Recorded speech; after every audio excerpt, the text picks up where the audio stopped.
నంద్యాల జిల్లా హైవేలో దారి దోపిడీ.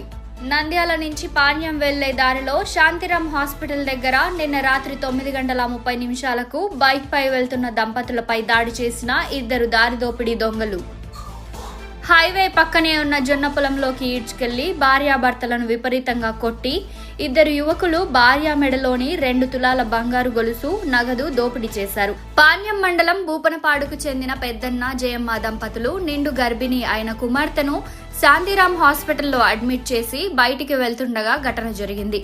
కేసు నమోదు చేసి దర్యాప్తు చేస్తున్నారని పోలీసులు తెలిపారు. తీవ్రంగా గాయపడిన భార్యాభర్తలకు పక్కనే ఉన్న శాంతిరాం హాస్పిటల్లో చికిత్స అందిస్తున్నారు. వచ్చంగానే అయితర కాలువలో నుండి సర వచ్చంటే నాకు కనిపెట్టినాడు. ఎమ్మడి ఏంది శబ్దం అవుతుంది మనం పోదాం రాని బండి ఎక్కినాడు.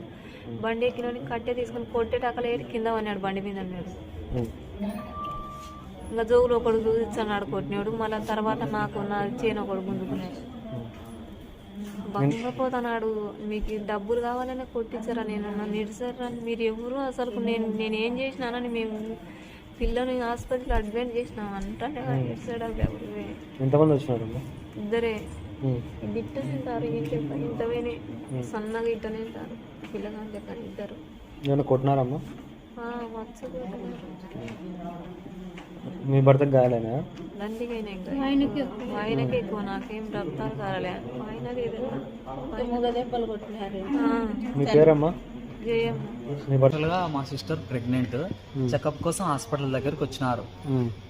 హాస్పిటల్లో 24 hours అబ్జర్వేషన్లో పెట్టాలని మా సిస్టర్కి చెప్పినారు. వీళ్ళు కొంచెం మా పెద్దమ్మకు కొంచెం ప్రాబ్లం పొలం దగ్గర ఏం జరిగిందో ఏమో వాళ్ళని కొట్టేసి వాళ్ళ దగ్గర ఉన్న క్యాష్ చైన్ మొత్తం లాక్కొని వాళ్ళని ఇట్లా కొట్టి చేయలేక కొంచెం దూరం తీసుకొని పోయినారు. దాడి చేసిన వాళ్ళు అంత వాళ్ళు క్లారిటీ కనుక్కోలేకపోతున్నారు. వాళ్ళు మా పెద్దమ్మ వచ్చేసి వాళ్ళు హిందీ మాట్లాడినారని చెప్తున్నారు.